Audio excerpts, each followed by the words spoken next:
In this environment, it's a little bit like waking up and being in vibrational alignment. You've listened to us a little bit, gave a powerful opening that is in perfect vibrational alignment with the source within you. You resonated with the source within you. It's why you lighted up for us. It's why we thought it was a good idea to bring you here fast, because you were tuned in.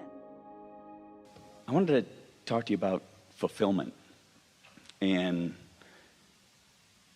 a lot of the times you talk about happiness and joy in the moment, and a lot of your talk just now was... Before you go, we are going to hear you fully, but we're just going to stick a couple of things in. Fulfillment really is that state of non-resistance that we talked about.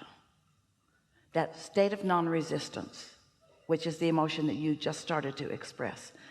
And if there is a steady state of non-resistance, then everything will fill in around that. It will feel full. It will fulfill you. But accomplishing that feeling is what is required for an ongoing state of fulfillment. Now we'll hear you more, because we know you mean some other things. Yeah, but that's a really cool way to change the word. When I think about it, I think about accomplishment, like the thing that I have, a big dream that I was given by source. All right, so let's talk about that. Step one is your mechanism for accomplishment, because step one causes you to reason, to compare, to experience, to have exposure to life, to decide. So step one really is an accomplishment state, the beginning of accomplishment. That's where you actually do the creation. That's where you find each and every ingredient and put it there. But to really allow to really be fulfilled, now you've got to accomplish letting it be. We're going to give you a statement that we've offered for a long time that's going to be so much more meaningful in this moment. Whether it's an empire that you are accomplishing, or a relationship that you're accomplishing, a big pile of money that you're accomplishing, a building of magnificent structures, anything that you're accomplishing, all of it, 99.9999, just shy of a tiny little infinitesimal indiscernible percentage, is accomplished before the first movement of the stones or the boards or the bricks or the nails or the workers. Before any of that begins to take form, most of it is accomplished, because it's a vibrational accomplishment that you can't fail at. But as humans, it's good.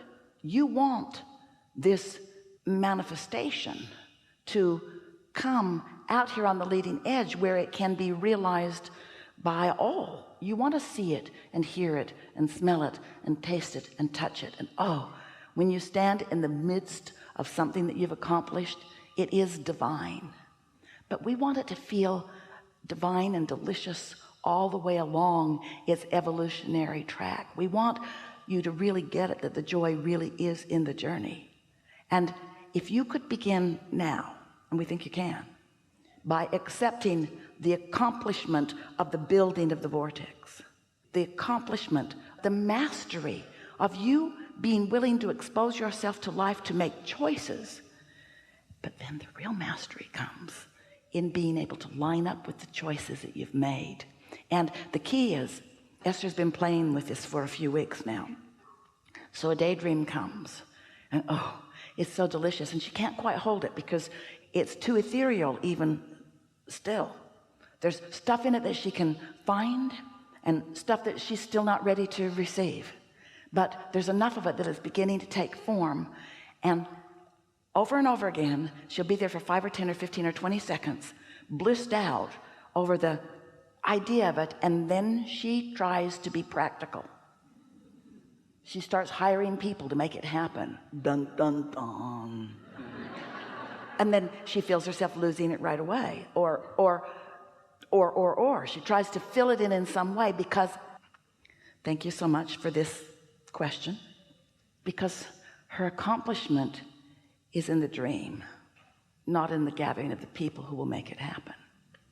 Law of attraction accomplishes that. You see what we're getting at? if you can accept that your accomplishment is the sifting and the sorting and the deciding, and then your accomplishing is in the finding the thing that feels good and following the path of least resistance, and then your accomplishment is following the train of the thoughts, and yes, following the impulse, and yes, hiring the people, but don't want to be so practical that you get out ahead of yourself. Wait until the gestation is so evolved that it's got to be born. It's just ready to be born. You can't keep it in there any longer. It's got to be born. It'll come out where you can then enjoy the pleasure of this phase of it. Does that sort of make sense to you? What piece did you get that matters the most? It's the accomplishment of the creation of the vortex. That's what we want you specifically to focus on for a little while. We want the accomplishment of the vortex, even though you can't see the details of what those ingredients are going to mean. It would be like having a well-stocked kitchen and no cookbook.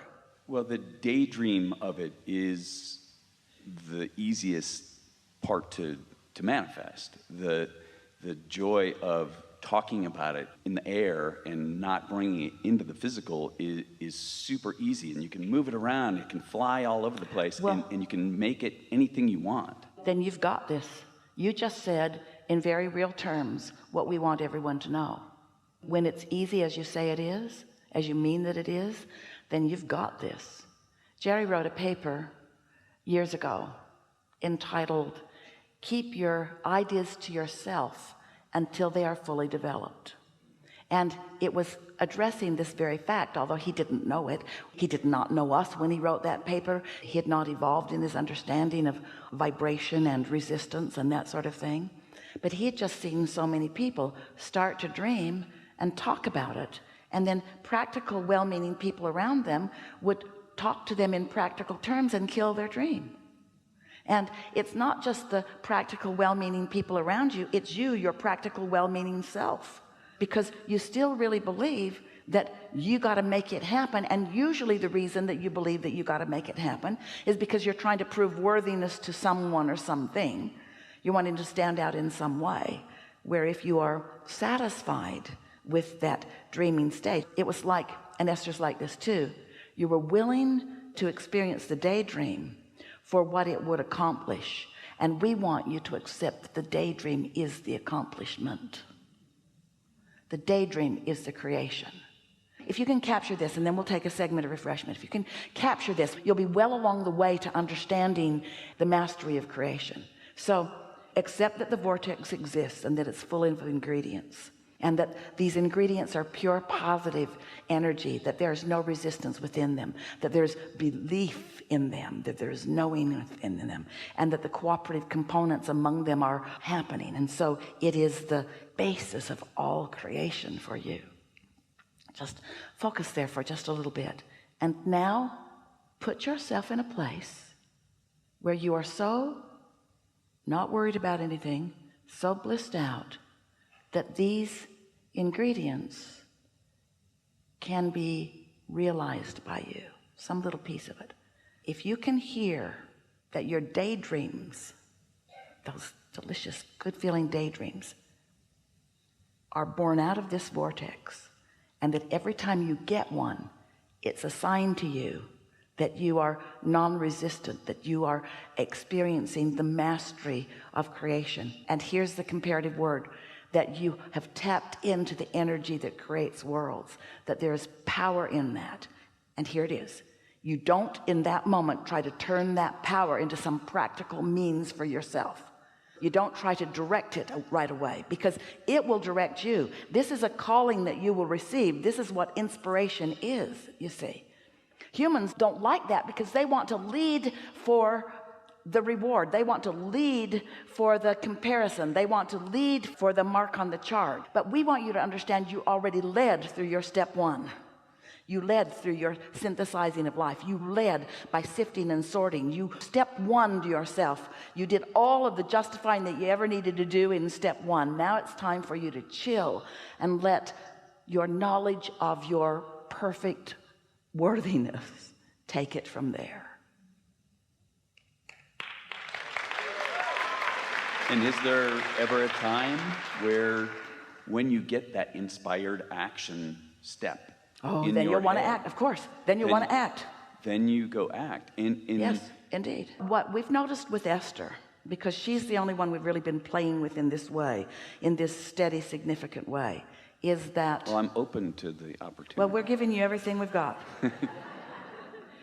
is that she is fighting, and that's not really the state of being that we want her to be in, but she's fighting the urge to be practical, because she so wants to jump into action. In other words, a nice man holds up a sign, hire me. So she wants to. He might suck.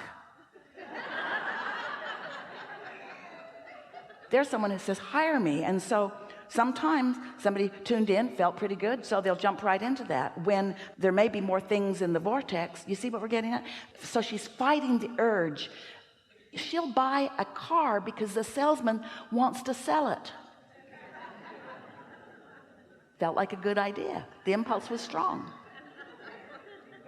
So it isn't until you have allowed your vortex to really evolve and you've become familiar with what's there that you can tell when it's really time to act and when it's not. And how do you learn that? By acting and then seeing the results.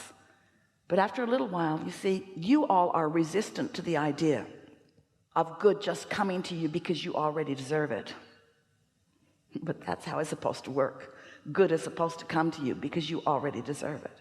But you've been comparing yourself to others, and so you want to prove your worthiness. And with every effort you make to prove your worthiness, you block the good that would come if you weren't working so hard to prove your worthiness. Your effort slows things down. Your sacrifice slows things down. So then you become maybe the best at the mediocre.